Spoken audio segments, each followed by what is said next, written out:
you doing? I'm doing well, thank you. Oh man, so how is that weather over there in Pennsylvania? Well, it's late February means it's really ugly, and we're all eager to get outside for the nice weather. We have cabin fever. We're miserable. I was I was in the city centre today this morning, and the amount of people who the weather it's starting to turn now. Spring is certainly in it. It's beginning around again, and people were looking to buy barbecues, and it's like it's not that warm yet, really. So They're over they enthusiastic. really are. They just want to get outside. That's They've got right. the outside itch. Once again, just trying to push them outside. Exactly.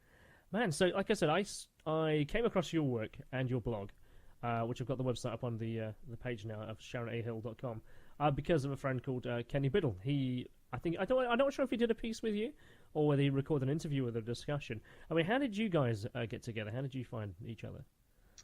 Gee, I can't remember. It's been so long now. We're both in Pennsylvania, so we had some common friends, and it just evolved that we had common interests, and we were able to meet at certain places and walk around and have talks. And we've gone to Gettysburg a couple times, Oh which is wow. a paranormal hotspot close Yes, by. tell me about that. So Gettysburg, that's the scene of the Great Battle, right? So for those people who actually don't know what that is, I mean, what would you describe what the Gettysburg is? It's a battlefield during the American Civil War, and it was really a turning point in the war. And the location is in south central Pennsylvania, right near the border of Maryland. And the Union forces and the Confederate forces met sort of accidentally. It wasn't entirely planned, but they clashed, and it was huge casualties at this little town, this little farm town. And these big rolling battlefields were just littered with bodies. And it was quite traumatic for the townspeople. It was obviously a turning point in the war. And it's an interesting place, both geologically and historically, too, that the battle took place there. And now people go back there and feel that they have these paranormal spiritual experiences in this location because of all the death and trauma that went on there. So it is really a mecca for East Coast paranormalists to go there with their ghost meters and to do investigations there and to have conferences. So it's a cool place regardless, but it's got paranormal aspects to it So too. what kind of experiences do people report as occurring there? They get a lot of EVPs. They say they see apparitions, they feel things, they go into the buildings, they feel spirits around, they're touched, they hear things, they just have a general sense of unease.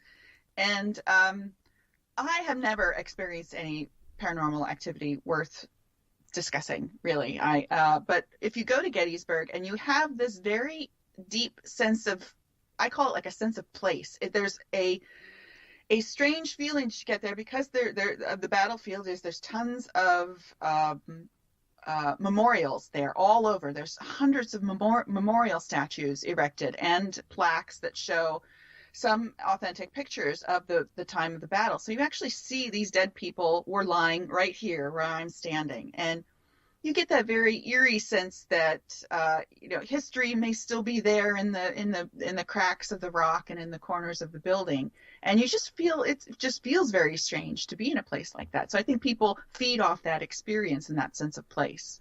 And some people say the same thing about Auschwitz. Right. There is it has its place in history that should not be forgot. What it represents and what occurred there.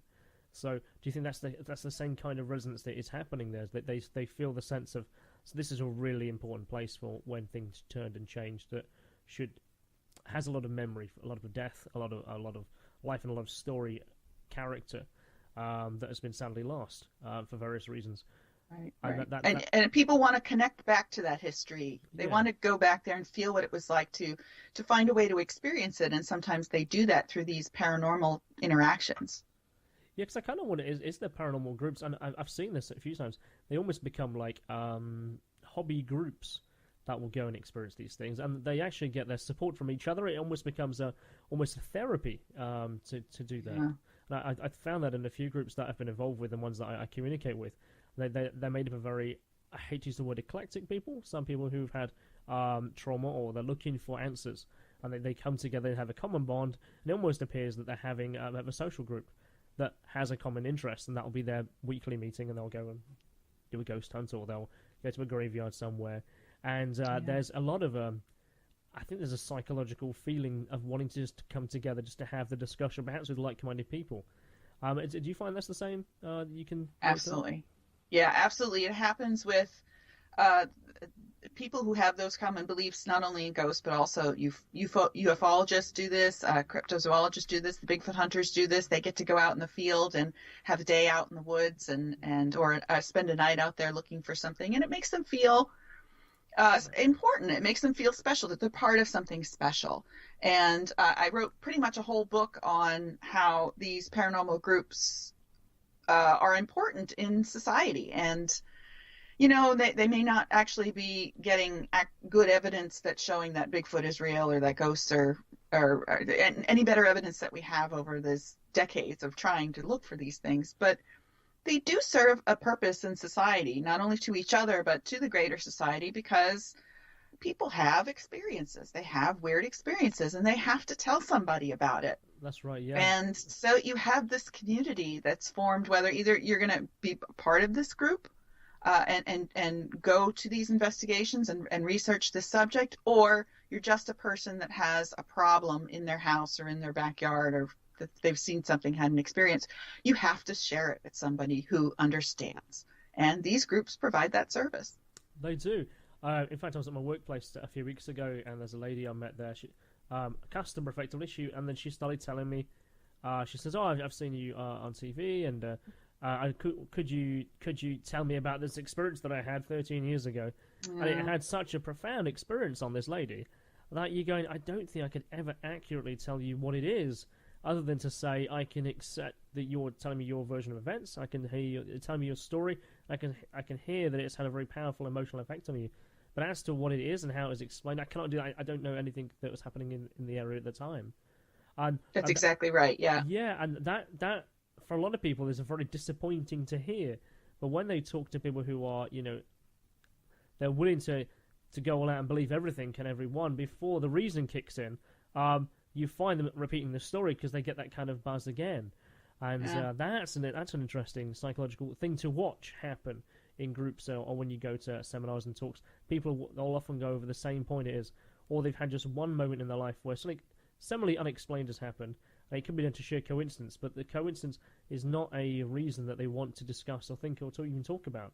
Or when you break down, say, the numbers of probability or whatever, they're like, oh, no, this has happened. This is because I saw it happen this way. And it's fun, but for some people, I think it's actually, there's a deep psychological damage that's been occurred to them. Yes, yeah. And that was one thing that I noticed throughout my life journey, I would guess, and how I relate to the paranormal. I'm not a paranormal believer, but I'm really interested in these subject areas.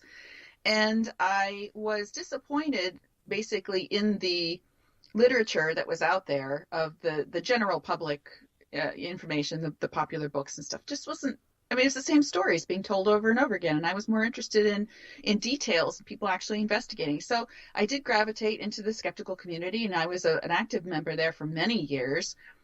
And I don't think that skeptical people who don't believe in the paranormal understand that degree of powerful experience, that people have these experiences, and I can't explain them, but I can't discount their experience, and it changed them. Yes. It really changed them. And that's important. For whatever caused the experience, it's important that they were so affected by it. I've learned to say that I acknowledge that they are saying that.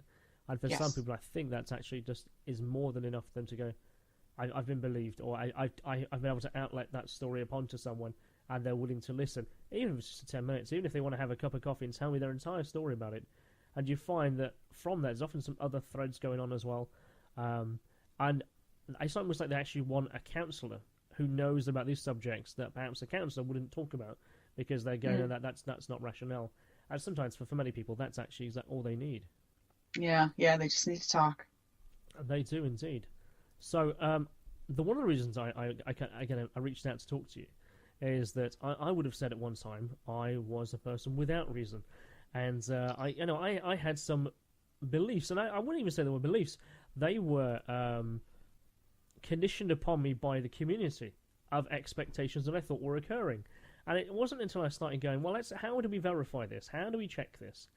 And then you realise that it kind of starts to come apart a little bit. Mm-hmm. And that's the point where you start going, okay, so what have we verified here? What have we checked? We got into this particular location, has a really interesting story here, but what are we adding to the conversation? What are we providing new, other than this location has been visited by 1,000 different organisations and groups and psychics and mediums, etc. What are we actually doing different? Are we recording anything different? What are we adding? Are we adding any value to this? And as I started to ask the members of our group those kind of questions, and okay, can we forward this? Is there an organisation that actually is vetting this? Is there any people out there or any groups or societies who are actually benefiting from this information? Can we forward it to a university, whatever? Those things become very closed off, and the conversation suddenly changed to being, I don't want to discuss them things. I just want to have my little group.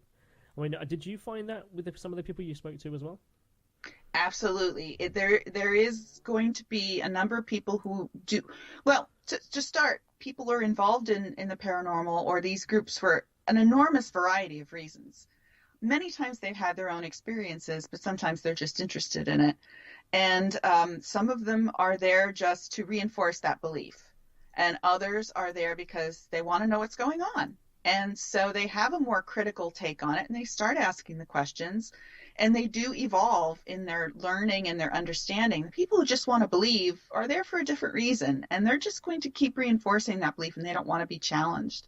So I did find when I was researching the variety and the number of groups here in the United States that do these paranormal amateur investigation that often they don't want to be challenged, and they don't want anybody who's critical of them or asking questions at all, because they're their own little group. They're their own little set. They kind of have their own rules. And while they pick and choose from the media and other groups what they want to incorporate in their process, they don't want anybody telling them that they're doing anything wrong.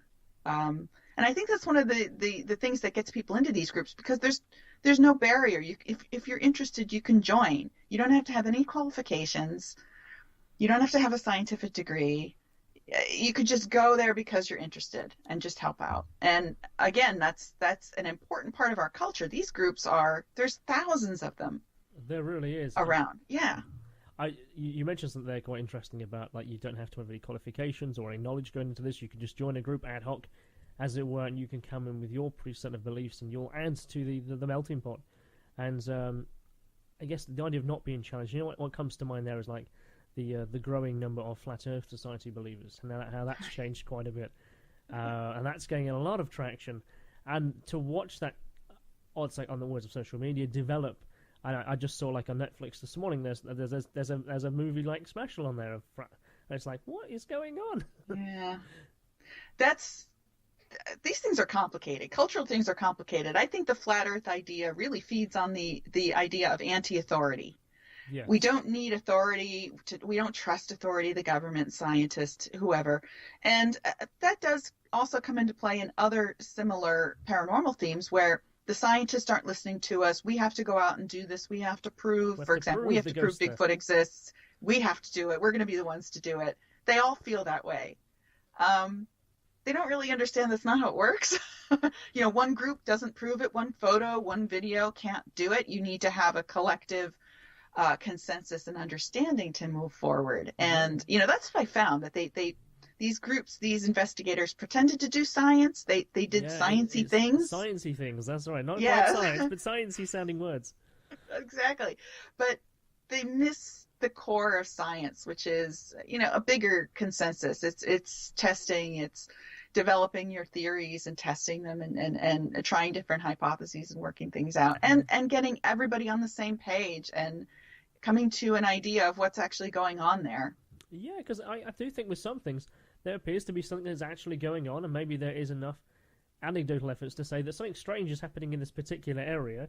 Let's take a look. Yeah. Maybe we should go and find out and see if there actually is anything. And I think when you realize potentially there's nothing happening there, maybe, and then you kind of want to reinforce the belief that something is, and you there's that feeding of that. But I think the Bigfoot hunters is quite an interesting one. I guess in the UK we don't really have Bigfoot around. There was a monkey back in the 70s that got escaped from a zoo and lived life on the canals for a little bit, which people thought was some kind of Bigfoot character, but that's a story in itself. But I guess in America, the Bigfoot is a really powerful part of your culture now, really. It is. The part of like the American desert Northwest, which relatively unexplored forestry area, which I guess if there is some kind of upright ape primal might actually exist potentially, but I don't know. I don't think there's enough that says it does exist. But some of the reports are interesting. But when you've got bears walking around that are appropriately the same size, and you have large wolves, big cats walking around, anything that kind of has an interesting sound can instantly be attributed to like a Bigfoot-like character or a cryptid of some kind. But I was on a radio show in 2008 as a guest, actually, for White Noise Paranormal Radio, and there was a cryptozoologist who was the other guest on the show. And he said something really interesting that's always resonated with me. And he says, most people have never even seen a badger or a deer. How can they even identify something they've never seen before if they've never seen something that's actually a really common animal? Yeah, I think that in the U.S., a lot of us, especially us living on the East Coast where it's more densely populated, we've lost touch with nature. We don't know what nature is anymore. Nature is something we have to travel to see. And there was a recent story, probably about a year or two ago, where people in New York City mistook a raccoon for a tiger. I mean, how could you do that? That's pretty different. It's really different. So I enjoy seeing the news stories of weird animals that people spot, even roadkill or wash up on the shore. And they never seem to ask experts what they are. They just assume they're a mutant, an alien, a hybrid, a monster. Oh, yeah, the Montauk monster and stuff, yeah. It's just a dead animal that's been exposed to the elements and is decomposing. It's lost and people fur, yeah. have no idea what that is. No, that's an interesting point, is that people don't see death like that anymore. No, we don't see exactly. decomposing. That happens in the back of hospitals and morgues and so on, right. mortuaries. It's true. We don't see our dead do that, or anybody, animals. But if you're out in nature and you're not used to it, yeah, and you hear noises and you see things that shadows or just things that go by you don't recognize, it's unnerving. And our culture does teach us that there are weird things out in the woods. And right now, the culture is very heavy on Bigfoot is out there. Really, we're trying to convince you it's out there, and that really plays into what people's interpretation of what they see. Yeah, well, I was also thinking there about where pareidolia comes into it, apophenia, where you recognize features and faces and shapes and body shapes that will throw you off and it'll make you think you're seeing something. When you're out in the woods with very little light, everything casts a really unique shadow. If you're not used to it, trees that will just look like characters and figures with long, spindling fingers and so on. Where I live, so my bedroom is kind of in the room opposite from here, and I walk through my bathroom, and every night I walk past my coats that are hanging in the corridor, and every time it gets me, there's someone there. No, it's my coat, and as much as I know it's my coat, it gets me that there's someone there. Yeah, right. So when I was a kid, there was a big tree behind our house. It was like two pine trees together, very tall and narrow. Looked like a Bigfoot walking away. And I loved that image of that way up on the hill. I knew that it wasn't a Bigfoot. I knew it was a tree, but it just reminded me of it every single time I saw it. Yeah, it's great. It really is. When we kind of understand the magic of it as well, that kind of the illusion that happens. Right. Yeah, and that keeps us... What's the word for it? Keeps us reasoned. We're going, no. It doesn't runs away from us from there. So I'm really interested. Do you have much of a really deep understanding of what the other cryptids and cryptozoology is happening in the world right now? Because I guess Bigfoot is probably the number one alpha one everyone talks about. But of course, there's quite a few, isn't there? There's the various lake monsters. I guess the coelacanth is the one that gets repeated the most often. Yeah, I call that a red herring. I call that the cryptozoological red herring, the coelacanth, because they love to trot that out. They do. It's really not a cryptid. I mean, the problem with some of these fields, especially cryptozoology, is that they haven't defined their terms, and they tend to just pick and choose which things reinforce their ideas. And I don't think the coelacanth is a cryptid like Bigfoot or lake monsters, things like that, because the way that the coelacanth is explained, it's explained as being it was here in the fossil record, and then it disappeared for 70 million years. We don't know where it's gone. Now it's back, and it appears to be, it appears to be quite relevant all around the world. It's quite a few different places where it's at. So it's just that it wasn't in the fossil record. Well, we found they're deep water fish. Yeah, Hmm. they don't tend to come up near the surface, and they appear to have a lot of oil within their body, so they would actually decompose rather quickly in the bottom. So we don't really have much of a backlog, as it were, of their remains to know where they weren't in the fossil record. We just know we had one, and then there was nothing after that. But yeah, to throw it straight as like this is a miracle of cryptozoology. Look what we've discovered.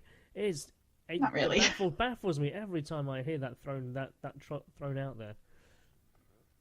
Actually, there have been fossil remains from coelacanths from the time where we thought that they were extinct until the present. It's just that they weren't recognized. Yeah. They weren't identified correctly. They were shoved in boxes and nobody looked for them because, oh, coelacanth's extinct. This must be something else. I don't have time to identify what it is, so let's put it to the side there. So, and the fact that it may have been known to the locals as, oh, we get this big, fish that occasionally we pull up and we don't like it because it's smelly and it's not good for eating, so we throw it back. And that is an aspect of cryptozoology that's called being ethno-known. So it's known to the locals. And they use that in other stories as well, where there's this animal that people describe that's being there, and we can't explain what that is, or it doesn't relate to any animals that we know. It must be a cryptid. Well, there's a leap that many cryptozoologists make with regards to the local culture and how they explain things versus how we would try to explain it scientifically. And what the local culture may explain, especially it's used a lot in the U.S. with indigenous people, Native Americans. Oh, well, the natives believed that there was this giant hairy monster man-like thing that was part of their culture. So that's Bigfoot. It doesn't work that way. It No. could be just a spiritual animal. It could be a spiritual creature. It could just be an idea. Are we going to believe in fairies and leprechauns and things like that in the woods too? They're powerful ideas, but it doesn't mean that they're actually real things. When you said fairies, I got to tell you a funny story. So there was this. So it's about 8 years ago, right? So I'm at work and doing a tour in the city centre. I live in Nottingham, you see. So I used to do a history, myths, and urban legends tour through the city, and I had this lady come over, and she was telling me that she has fairies sit on her bike on the way to work. So I'm like, okay. I said, I wasn't dismissive of what she said, because of course there can be mental issues of what she is saying. So I allowed her to digress what it was she was talking about. So she says that she has fairies and they sit on her bike on the handlebars when she goes to work, and they sit around her house at home. And I'm like, okay. So what is it you guys talk about? And she says, we talk about love and light. And I'm like, is that it? Do you just say the word love and light? What's their society like? Do they have a hierarchy system? Do they have a matriarchy system? Is it a social system? Do they have bartering? How do they work with each other? And she goes, no, they just they make things for each other. I was like, okay, so it's a bit like I make you something, you make me something. So do they have a form of currency? Do they have what's their are they interested in higher subjects? Do they have a science division? Do they have history and literature? Do they have a written language? And you can see that these questions are the kind of things that you would talk about if you had beings sat on your handlebar about what their life's like and what they do and what they get up to, what's their beliefs and so on. And it was just so profound to her that someone would ask those quite sensible questions of a lady who says that I see fairies everywhere. They give me joy and they give me comfort and they tell me love and light. And it's like, well, are you sure that if they are sitting around your bedroom and they're looking at you at night, as you're telling me they are, you should ask them what they are actually doing there and what do they want from you? And I've always kind of used that as a go back to point. So what was it that she was saying that she would not ask them the questions that she tells me to talk to all the time? So was that person ever making it up? Did she see those things? Is there a mental issue there? Is there a mix of chemistry going on in their head? Perhaps isn't seeing the right thing. Is she having a hallucinogenic experience? Is it a schizophrenic experience where they see things that are external to the body? Or is she generally seeing things that are sat around? But if so, what are you talking to them about? And you slowly see their fantasy sometimes come apart before them, and you don't want to cause them damage because it's not right for us to do that or anyone. Right. But unless someone asks those questions of them, that delusion will hold perhaps for their entire life. people are complicated, and we really underestimate how complicated things are. And can you ever say that you know what it is? What bugs me is when paranormalists say, we've got a ghost. Have you completely gone through every single possibility? No, because we can't possibly know every possibility. But yet they say, well, it's paranormal. Yeah, you can't do that. No, they haven't ruled out what it can't be first. Is there a Yes. light? Is there a light in the room? Is there? Yes, I think there was a UFO kind of video that's going viral at the moment. Of it looks like it's shot through the windscreen of a Land Rover. It's the lights Yes. on the left-hand side of the screen. It looks like the vehicle's backing up, and therefore the light is projecting around. Absolutely. And everyone's going, "Oh, it's some kind of fantastic UFO craft." It's like, no, it looks like a light reflection through some water on the old dashboard, and the camera looks a bit jerky as it is. Sure. But I was seeing that being repeated in national press, and I'm going, where are these journalists coming in with their critical view and their reason point? Because I think should a journalist not be there to go, well, actually, what is it not and what is it, before we start jumping, it is a UFO. No, it's not. Yeah, for 7 years I did the website Doubtful News, and what I did was pull these types of stories from the major media, or sometimes just reputable people would be telling these stories, and based on what I knew from the history, or from my friends who would say, yeah, that's not what they say it is, or we can look at this video and see what it is, I was able to put these stories out on my website saying, it's not this, it's probably this. Or we don't know what it is, but this fact that they're saying is wrong.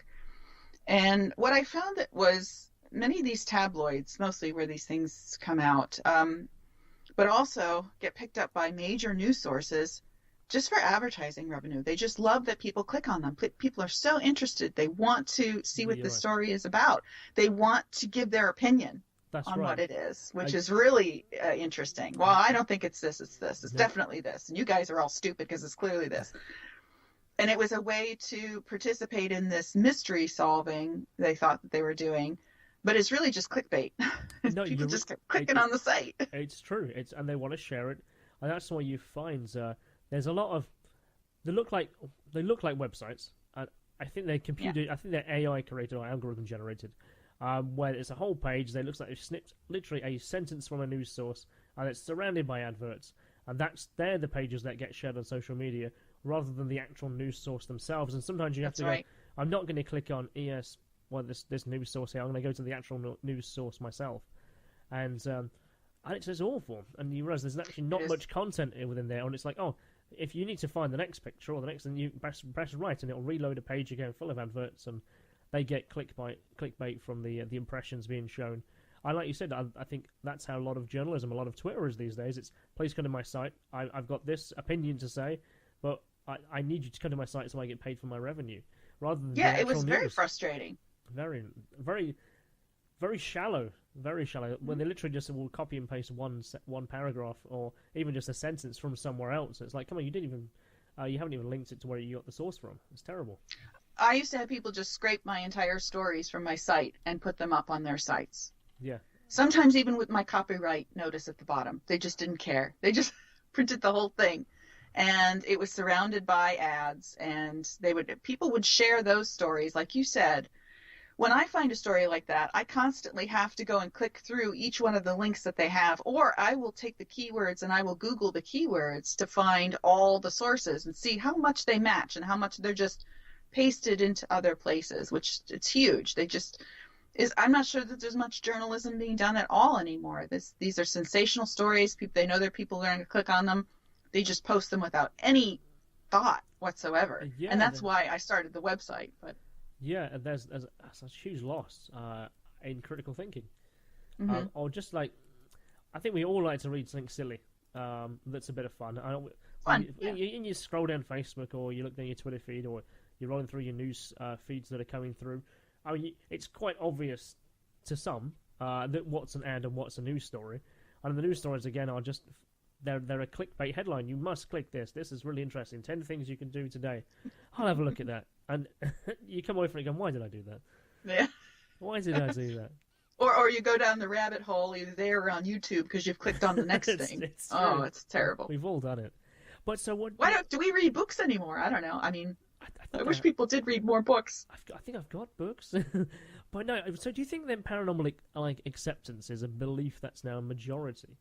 Because I think I saw that as a story the other day. It's something I didn't follow through in data, but paranormal belief is now an accepted majority. Is that across America in general? Yeah, I think it's across America. It's also a lot of European countries are exhibiting the same. And in fact, this is done by Chapman University. They do a poll every year, and they ask people about paranormal belief and different subjects. So ghosts, psychics, UFOs, aliens visiting the planet, things like that. And it's going up in general. Everything is sort of going up. There are some that are more than others. Ancient alien beliefs are huge now. People believe that there are lost continents like Atlantis and things like that. Clearly, that's a media influence. These TV shows, these media products are pushing that agenda, and people are seeing it on TV and saying, oh, there must be something to it. Yeah. But in general, the idea of the enchanted world, the world is more than what we see or the materialistic things that we see, is that belief is growing because maybe people are lacking something. Maybe they're, the Orthodox religion is going down and people aren't so much religious anymore, but they're inventing their own ideas of spiritualism. Yeah. And they're moving into more new age things and things like that. I think there's also another transition that's occurring as well. And it's one that's quite prevalent on TV and on media. Is superheroes. Powerful storytelling medium. I think comic books tell a fantastic story. Now we've got to the level of technology that you can replicate that on screen and have it look realistic enough that it tricks your mind to think it actually could be real. When those superhero shows, I know as amazing as some of them are, they all talk about different dimensions and aliens and superpowers that potentially the normal person could have. Now the lay person could be a superhero. Again, that's the same kind of belief structure you're feeding into a lot of people, that the idea of hidden agendas and secret societies and government corruption and the police state might be corrupt as well, and then you have to be an individual superhero who's off and on his own and he's a little bit of a loner and doesn't have many friends, but the friends are also eclectically a bit weird as well. They can get together to fight back the evil enemy, and I think that's a powerful narrative in and of itself that is replicated repeatedly. And you look at how I hate to use like Disney or whatever, Marvel and DC are putting out. That is the narrative that most people, teenagers wise, really look up to, in the same way that people look at Buffy and people looked at like Charmed back in the day, where there was a whole like Wiccan phase where everyone became rich and a vampire hunter and stuff. And then everyone's now a superhero, and there's a really interesting like media narrative about that. Yeah, if you really look, there's some incredible threads through that where you can find out how it reflects our cultural space and time. What are we afraid of right now, and what do we need from an alternative view of the world? And those things become popular. I don't know why there were all these ghost shows that came up in the 2000s. It was just an explosion of these TV shows. Some were awful. They were terrible. None of them were any good. No. And then there were some even UFO shows. Well, you can't really get much worse than a UFO TV show, because UFOs just make terrible TV subjects. They're just not there. I mean, you could have people looking up at the sky. It's boring. Yeah. But the Bigfoot shows, they became also extremely popular. And I heard many people tell me, well, I don't watch those because I believe in it. I watch them because they're funny, or we laugh at them, or it's a joke. Or people did watch them because they eventually picked up a belief in them. They said, oh, well, they're really finding evidence there. Really? So there must be something there. So it's kind of interesting. There hasn't been a lot of research on this, of why people watch paranormal themed TV shows, which are reality TV shows, not fiction. Yeah. And what they get out of them. Do they go there because they have a pre-existing belief, or do they get a belief because they watch them? There hasn't been much research done on that. That's a really interesting thought to have, isn't it? I was going to say, so in the UK, we had a quite famous show called Most Haunted. That is still on today, actually. I kind of watched it. Many of my friends have worked on that show, and it's interesting to have watched it from an outsider's perspective, how the narrative change from being quite an interesting, we're going to go into this location and just do like a general investigation. It kind of set the precedent for TV, how they're presented. But then there was a narrative that kind of threaded thread into that where it went from being ghosts to being poltergeists to being demonic witches, and it suddenly became demons are chasing the main stars. And how do you top this for the next show? How do you get the person to watch the next show? And the next season's going to have a bigger budget, so we now have to have a threat of a common enemy. Is that the same for shows that perhaps you've watched, like Stateside? You know, where there has to be the narrative has to evolve. There has to almost be an arc to keep people gripped to the end of the series, as opposed to presenting. Well, actually, there's something quite interesting here. It's a nice big spooky castle. Let's see what there's some history about this place. That we can talk about the stories that are here. Doesn't mean there's anything here, but we'll walk around and we'll film it and see what you think. I think there's a very different how you present that to being it's demons.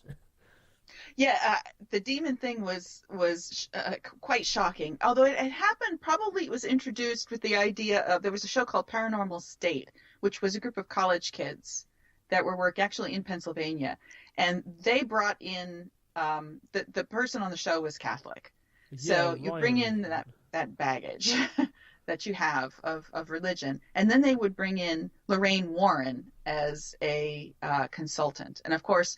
The Warrens saw demons in everything. Demons were everywhere, and they were active in the late 60s and into the 70s. And it's amazing that carried through right today. There was this lull where we were treating paranormal as like parapsychology and something more scientific, and now we're back to all the supernatural aspects of it.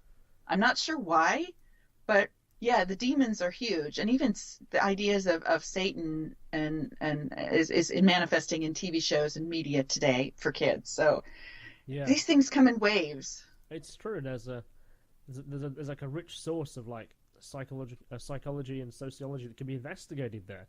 As these one thing about Most Haunted. Most Haunted. There's a couple papers analyzing Most Haunted because it was such a unique show. I should go and check those out actually. So it's such a powerful storytelling medium, I think, because you can present a fiction narrative through what appears to be a factual TV show. A good example of that was Ghost Watch. Ghost Watch, yeah. I mean, Stephen Volk is a contact I have on Facebook and talks to quite frequently.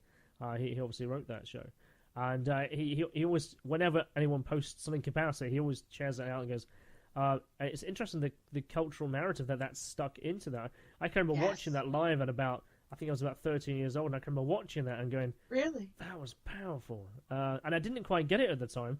I don't even think I actually watched the ending when the show originally aired. It wasn't until I watched it later on. And how it was like a huge bust afterwards, and everyone was upset, and some people thought it was like a live seance happening on TV. And it really pushed a lot of buttons. I can remember the conversations happening, and I was only a teenager. I can remember going past that newsstands and start seeing Ghostwatch on there. And how that's changed. But actually, it found itself woven into to watching Most Haunted. I found like I was watching that Ghost Watch play out over the course of 10, 15 seasons. It set the template. It really did. Yeah, he did an amazing job, and he actually went on to write, show. Yeah, he went on to write many other things as well. Like, Afterlife, I thought was really good of one of his things. And he's got another show coming called Winstable, one of his books. That's getting produced into a TV show. But man, so what do you think? How do people change that? How do they apply reason, perhaps in the most easiest of way? And what do you think? So what's the solution for all of this kind of like paranormal rhetoric? What's how do people apply reason quickly? I don't know. I mean, you're always going to have a portion of the population. When we're talking about the percentage of belief, there's always been a very high percentage of belief. I think it hasn't really gone down. You can always get 20% of your respondents to say something completely outrageous in a poll. Yes. Really extreme. But for the most part, people are like, well, it might be fun to believe in this, or I do believe in it because I've had an experience. I don't know that they're too willing to give that up, really, or they want to think about it. People like me, I try to find out what's really going on here, and it seems that that's kind of rare. Yeah. I think, most people don't really want to know the details of what's going on. They just want to have more fun with it, and it serves their personal purpose. I do think that we're at a really low at critical thinking in society. We're so used to the media feeding us what we need to know today or telling us what to think that we've lost the ability to think for ourselves. Do you think because people have watched the news and watched it now spin as many stories as could possibly be the case, and everyone is sick of seeing clickbait. Everyone's sick of news that has no substance. So, I mean, obviously in the UK you have like quite what puts itself across as investigative journalism, newspapers like The Guardian, like The Times, etc. But you'll find they're the ones who perhaps put the most, I'd hate to use the term fake news, but news that has no substance out. It'll be like, look at how many balloons we can hold on the side of this. That's not important. Give me some news that is something real. And you'll find, I think, Joe Rogan was talking about the other day on his podcast, how Twitter is the news now.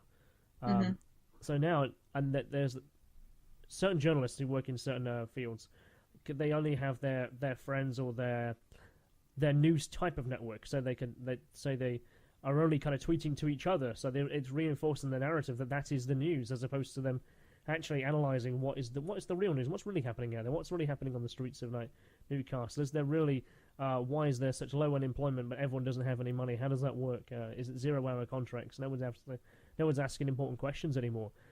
Because it's as much fluff in the media as possible to stop people asking questions. I think people are just tired of it, that they don't interact with the news anymore.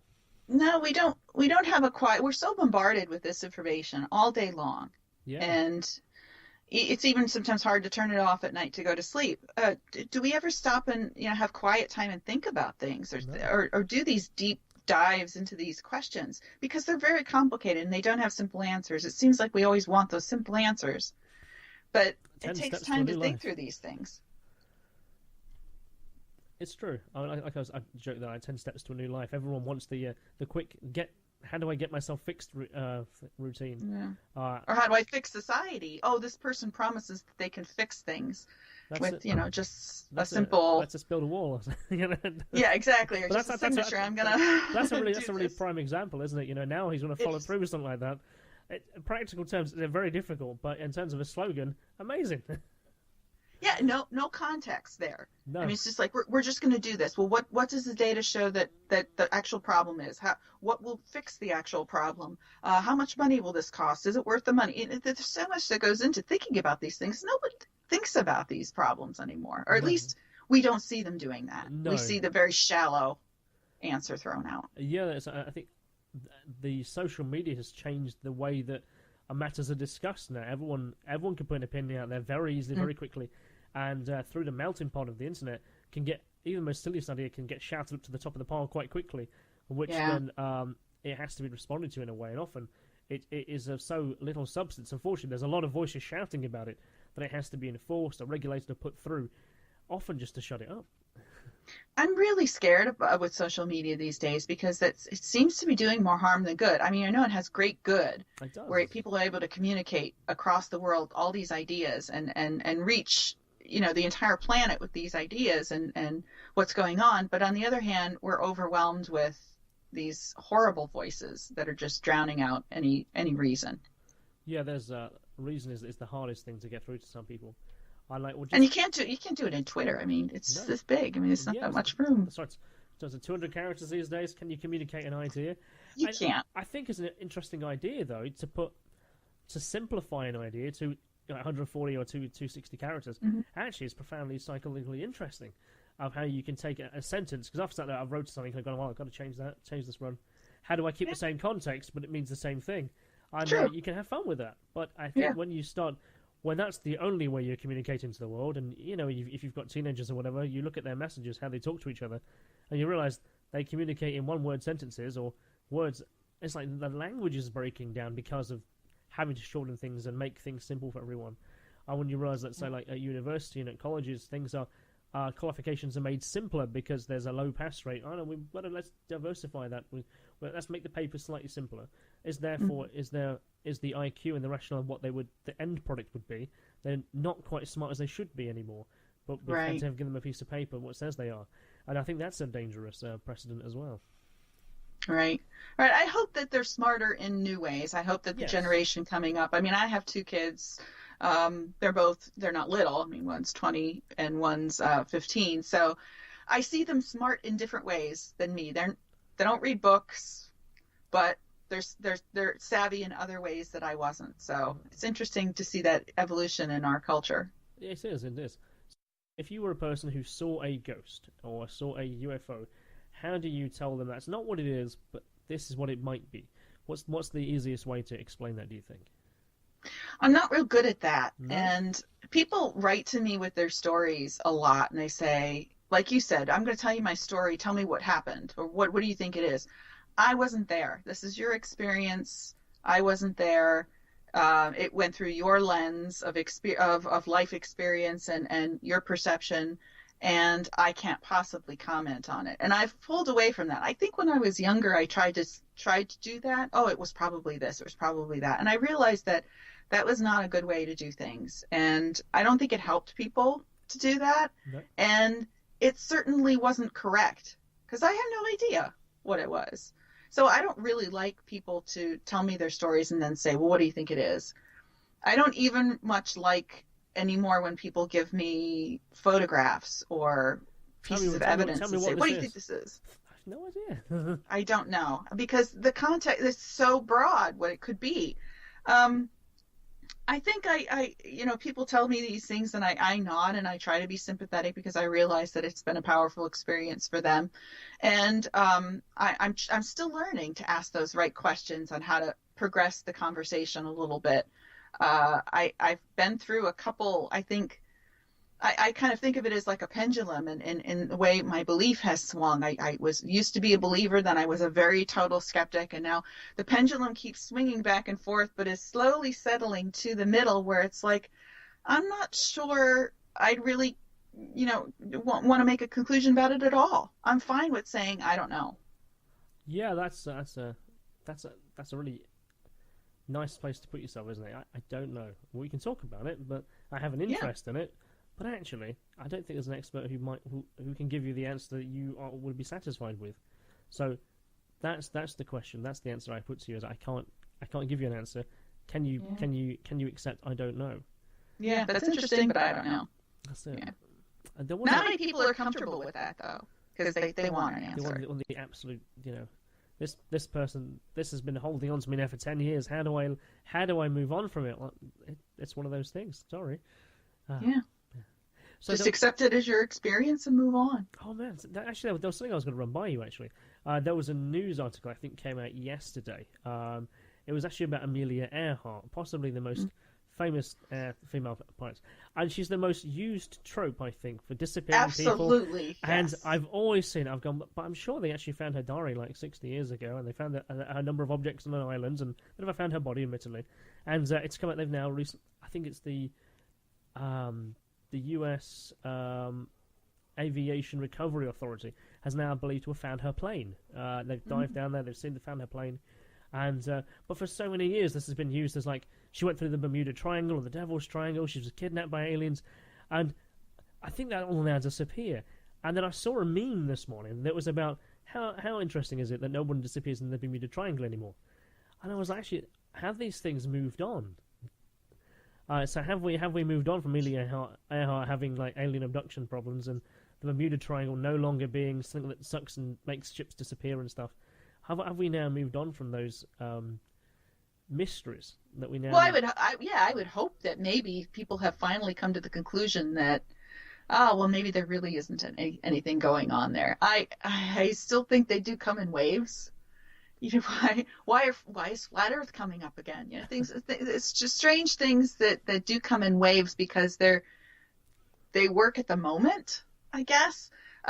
Not too long ago, they said there was evidence that came out, and it was shown on a TV show that Amelia Earhart was captured by the Japanese, and there was a picture that showed that she had been seen in a harbor in Japan. Okay.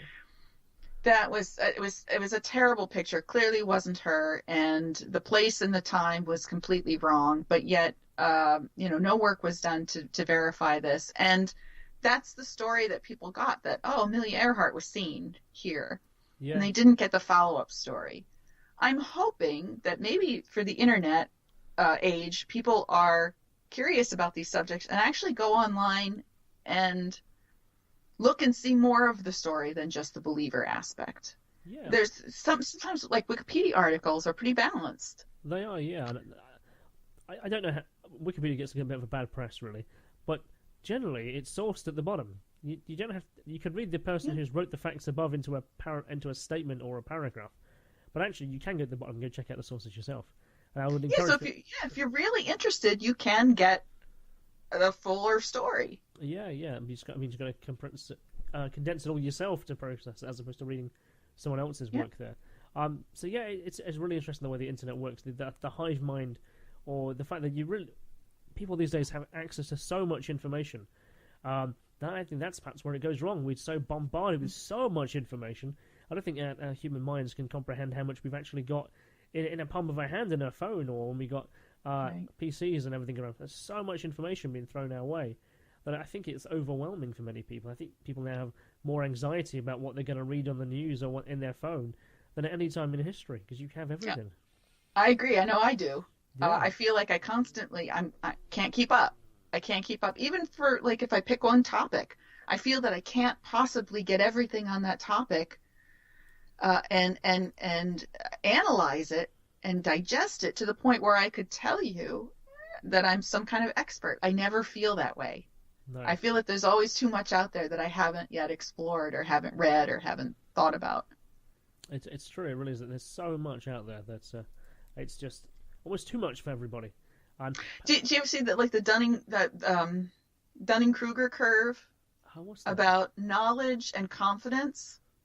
So when you first find out about something and you do like a quick search on it, and maybe just Google it, and all of a sudden your thinking of knowledge it goes way up. You're confident that you know so much about the subject, Okay. and then you start reading more and more about it, and your confidence and understanding starts to trend downward, until you get to a point where you're like, I am never going to understand this at all. And your confidence in what you know is lost because you realize that it's so much bigger than you first suspected.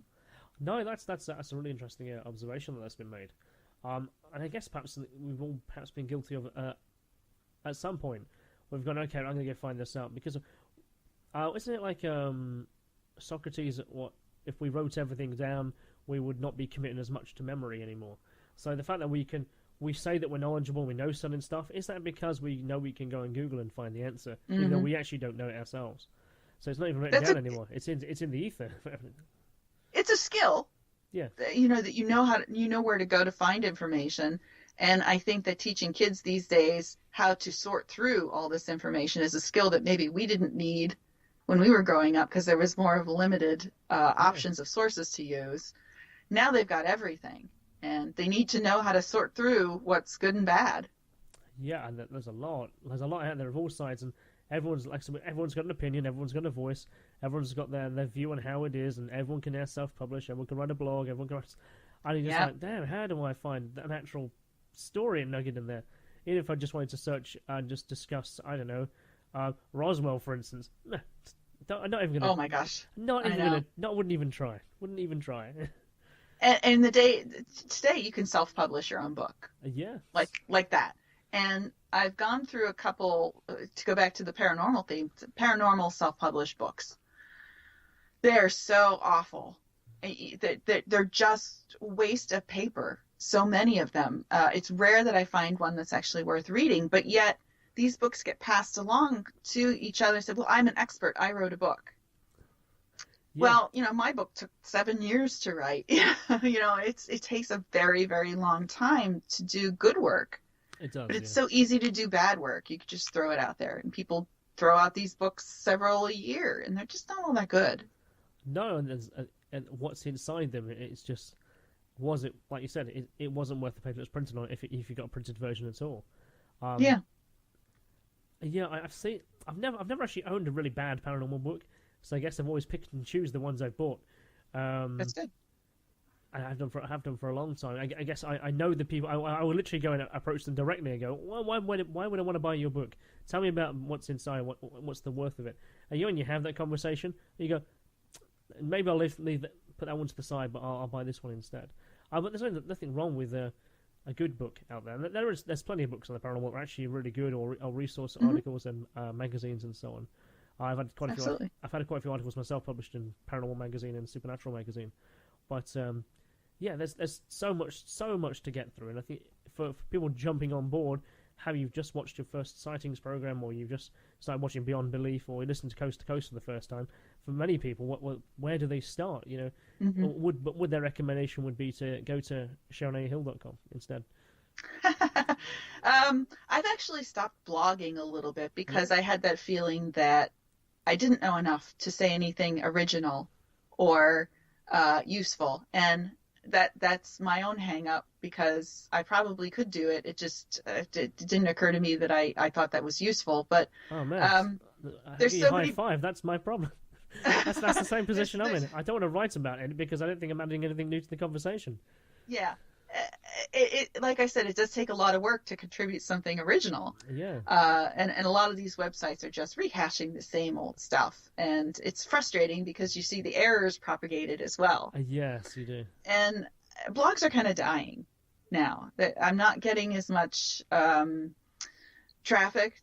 People in general are not getting as much traffic to their blogs, and certainly mine. And when you put yourself out there, you get a lot of criticism too. It's very easy to sit there and criticize people if you're, your armchair critics, but come after you for sometimes really silly things.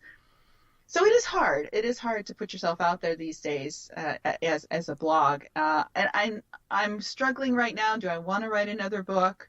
I'm writing, a couple pieces for 40 in Times because I think that's a good way to Great get. magazine. Yeah. I love that magazine, and at a certain point, I didn't think I belonged there because I was so involved in the skeptic community that they didn't see me as someone to listen to because they assumed that I was just the naysayer skeptic, the dismissive skeptic. No, actually, And I find that they do a really good job of making sure everything's verified, everything's sourced, and absolutely, and it is not a joke publication, and there are good researched articles in there, and I just enjoy going through the pages. I read the whole thing cover to cover yeah, because so, I like the weird news, and I like the features, and I like the book reviews and movie reviews. And so I guess when I sent you Peter Law's view, you were like, "Oh, I know him." it was funny. He did tweet something one time because his piece had come out in 14 times, and mine had also been in the same issue. I did a review of Zach Bagans' Demon House documentary, and I got a little bit of bad feedback from that too. But there was one nasty letter to the editor about that. All right. I didn't like the documentary because I thought it was terrible and it was overdramatic and it was kind of ridiculous and I couldn't follow it. But the biggest problem I had with it is he never let anybody else at this haunted location. He closed it off and then he destroyed the house. Well, if you're really interested in paranormal research, why wouldn't you invite other people in to investigate and think about this problem? You've got this example. Why wouldn't you like to share it with people? No, he just wanted it for himself and he destroyed it. So that was my play on the article, was that I was mad. I don't know if anything really did happen in this house or not. I suspect that it didn't. But why wouldn't you open that up to the bigger community? Instead, Baggins is a paranormal celebrity and he just feels like he's just in it for himself. And the feedback I got from the article was by one person who said that I was elitist and that, these amateur paranormalists are doing more than scientists are doing to discover secrets of the paranormal. And I just sat there scratching my head going, he didn't add anything to it. I don't know what this is all about because I don't see the amateurs adding a whole lot to the science of it at all. No. I do think for a lot of people it's just a case of you can get together with your mates, you can go to a spooky house, or you can go on an organised ghost hunt somewhere that's, well, wherever. And you get to talk about your experiences, you get to have a laugh, you get to have a drink, and you get a bit of a socialise, and then you go home afterwards having walked around feeling like you've discovered something, but actually you didn't. Yeah. Really. There are a few of these paranormal celebrities who love to visit universities or colleges. They get invited by clubs to do lectures, not by real professors, but by clubs to come in and do lectures.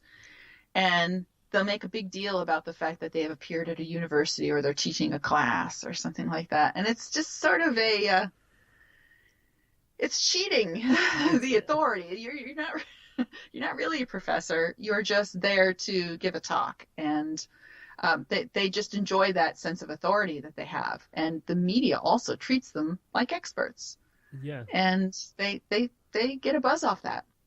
what is, it's like look at my authorityism. Like I've been granted this position here at the university because I clearly am the expert that everyone needs to know. Sorry. It's like no, if I'm skeptical of anything, it's expertise. I think expert is a dangerous word to use. It is. It really is. In any context. So like we've actually been talking quite comfortably for an hour now. Man. So I've really enjoyed this conversation here, Sharon, and I'd like to do it again sometime actually, if you're more than willing to.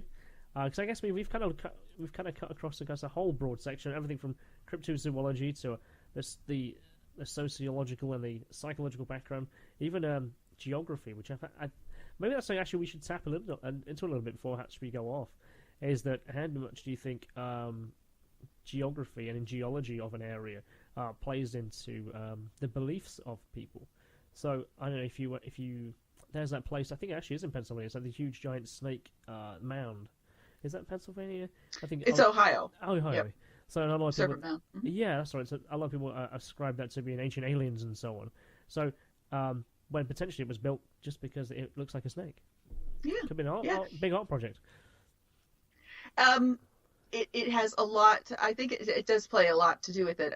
Geology, and I started looking at this because I did see some common themes showing up in especially things like mysterious places. This place is spiritual or special. Let's use the example of Devil's Tower in Wyoming. It was a key symbol of Close Encounters of the Third Kind, the movie. Of course, yeah. It's coming to me now, yeah. And that is a real place, and it's a bizarre formation, and it just stands out, and you can't be there. I haven't visited it, but you can't look at it and say it's not a powerful thing. It's not an incredible natural phenomenon that affects people, and say, how did this possibly occur? And I started thinking about that, and really it's all geological. I mean, it's a completely natural geologic phenomenon. It had nothing to do with people, but people imposed their beliefs and their reactions on it and took away from it. And I found that fascinating. So I started looking into places that were other places that had a devil name to them, and found that they were all geologically interesting. Okay. What really got me into things, into this subject area, was the idea of the stone tape, where the geology somehow records an emotional event, and then that gets played back as a ghost. Yeah, it's quite a fascinating concept, isn't it? That somehow the natural environment would somehow record emotions of an event. That somehow, if the sun rises at the right time and the moon's in the right place and it's rained okay, somehow it will trigger the recording to replay. Yes. I think in itself it's quite a fascinating just jump of logic and belief in there. I guess when we were talking about Gettysburg earlier, some places really do hold some kind of solemn feeling because you know it happened there. But if you were just walking across this field and didn't know it was there, would you feel the same way? Well, maybe not, because you didn't know. It's only because people are holding a belief that there's something is happening there. And there's quite a few places in the UK that are like that too, like Stonehenge and so on. Absolutely, yeah. That people have projected that it's the Druids built this, or it's the Romans built this, or the pagans from thousands of years ago, or the ancient aliens built it, giants from the Wales built this. They project what it is it's going to be there. It's certainly these weren't natural, and then we'll put up, and it does stand the test of time. It does look pretty miraculous, but yeah. Who knows what it was, what their intention was behind building it, whether it was built in 4 days or 20 years, or who knows. Right. One of the subjects I researched extensively was ley lines, which the idea began in the UK and in Britain, and a fascinating subject of what it started out being and then what it turned into. it looks like that's an interesting thing, because it looks like the author itself didn't know what he discovered. In like the old dirt tracks, it's like, well, I found there's a number of churches that appear to line up correctly across the geographical lines of the country. And then he started mapping them even further, and he himself was a bit like, I don't know why this is the case, because it goes across rivers, it goes across bogs. There's no practical reason why they should be in a straight line, and I don't really know. And because I think I have the first book of that. I know we did a second one, but it looked like he never projected what it was, other than going, it's really interesting that these are occurring. And there's a whole belief that they're energy lines and UFOs use them as flight paths. Yes. What the? Yes. It was incredible because many years ago, I was at a paranormal conference and a ghost investigator found out I was a geologist and said, "Oh, what do you think about ley lines?" And I'm like, "I didn't know ley lines had anything to do with the paranormal." He says, "Oh yeah, that's what we're looking at. That these lines of energy also enhance paranormal energy." And I said, "I'm going to go back and look at that." So while I was researching it, the last Ghostbusters movie came out with the all female team, and the Okay. premise of that movie was ley lines, Yeah, I didn't and know I that. was floored. I didn't know that. 'Cause I Yes. kind of refused to watch the newest one, I have to say. Well, But I have a post on ley lines, which shows the clip from that movie. It's on my site, Spooky Geology, and when I started that site, I thought, oh, I'm just going to go around and write posts about paranormal aspects of geology and weird geology and things like that. Well, I was overwhelmed at the content that I could possibly cover, and I took a step back from it for a while. So I don't know where to even begin on this. Like we were talking about, there was so much to do that I was completely overwhelmed. But I'm still thinking about it. I'm still working a little bit on it. yeah, there's I can put you in touch with an interesting guy actually. He writes mysterious sites of England and Wales, and I think he's kind of covered that in regards to that, and also so has. Oh man, my memory's going. I think I can see these guys in my head. I can't remember the name. It's terrible. And he did some interesting experiments with the what's called lair caverns. They are some. They're almost like Stonehenge-like structures, but they appear to be capped. So like there's like two upright circles and there's one on top. And they did some interesting dream experiments, like underneath. They slept underneath them, and what dreams did they have, and some other interesting things like that. And they were trying to map the geology of places, and was it having an effect on the biology of people? Interesting. When I find that paper, I'll send it over to you. I think you'd find it really interesting. Um, so I think people have sort of gone, well, there's these really interesting places, and there's natural places such as like Ayers Rock in Australia that have this profound look that's got to be the gods must have done something there. Yes, exactly. Because there's no way nature could have prepared something of that kind of awesomeness for us to see, unless God personally intervened and did all this. And there's beautiful stories that surround those places Yeah, too, from the Aboriginal people, like, both at Uluru, which is Ayers yeah, Rock, that's and right. also at the Devil's Tower as Yeah. well. So do they mainly come out of like folklore and natural local history?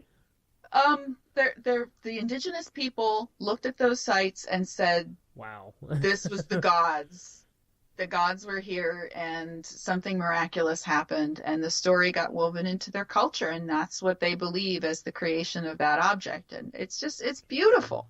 It really is a lovely thing. And so there's something called geomythology, where it just talks about just that thing, where the geology has played a part in the way people interpret their landscape.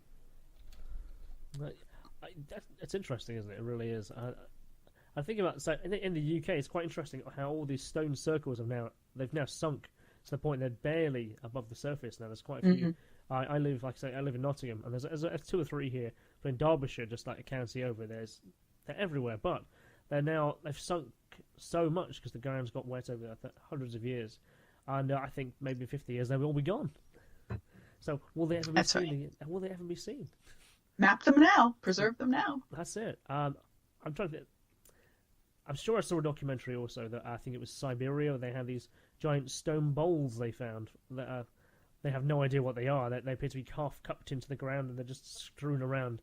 But whether that was by natural geology over erosion, because there were pictures were taken in the 1800s, but they're no longer there because they've sunk into the ground. Mm, It's fascinating stuff. There's so many places as well, like Karnak. That's the place I've always wanted to go. right, right. But again, there's an example, like we talked about the carcasses, where Yeah. people are disconnected from nature. They don't understand how natural processes work, so they seem amazing. But they actually do have a natural explanation to many of these sites, and that's what I would like to get people who are interested in the weirdness, then stay for the scientific explanation. That would be cool. Yeah, yeah. It just made me think about people who collect rocks and stones and fascinating trinkets and quartzes and crystals and stuff. They claim that they have some kind of interesting properties and they vibrate. Oh, yeah. Yeah, very Yeah. and then they say that certain places that have profound experience. So we talk about Devil's Tower, for instance. It might have quartz under the ground or something. I don't quite know why it would, but they would use that and go, well, there's lots of amethyst here. That's clearly Right. a reason or something. They would Yeah. associate the fact that there's lots of mineral deposits there, and that's a reason why it's spooky or something, or attracts strangeness happening there. Do you find that as well? Oh my gosh, that's everywhere. I'm just reading a book about mysterious places, and it's all about how this person describing the places had to have his magnetometer with him and taking magnetic readings, and there were weird magnetic readings around there. There's a number of reasons why that could be, but he associated that with the strange place that people put that thing there, that structure there, for a specific purpose because there was a geomagnetic anomaly there that affected them, made them feel sad, happy, spiritual, whatever. We have a tendency to want to weave these threads together. And I think that if you portray them in a certain way, it sounds sciencey and it sounds to the layperson quite impressive. Yeah, very sciencey. And it's often a lot of BS thrown in there to make it sound better than it is. Yeah, there's a lot of woo-woo going on. A lot of woo-woo. Very much, yeah. So, Sharon, shall we draw ourselves to a close now? And I promise to meet you up and catch up in the future. I've certainly got some stuff to send over to you in that regard, though, because Great. Mysterious England and Wales, I definitely want to send over to you. And I'm sure I can find that paper as well. I think you'll find really interesting. But yeah, that was also fantastic that we've managed to catch up on this conversation. I've really enjoyed it tonight. And, me too. Yeah, it's been fun. And yes. These things should happen more often. I feel quite disappointed in myself that I wasn't better prepared because I just ran over here. So I am ever so sorry that I didn't have my notes sorted. But I think we've had a fun conversation that allowed us to express this. So look, have a nice night, and I'll speak to you in these very soon. Thank you very much for taking the time out to join me here today. I really do appreciate it. But if I could just ask one more thing of you, you could just press like, dislike, leave a comment, or press subscribe. You could do any on all of those things, but it allows me to know whether I'm producing the kind of content that you want to listen to. I do produce a variety of content, especially on YouTube and out into the world of social media. So please, if you would, thank you very much. I'm Kristian Lander. Until next time.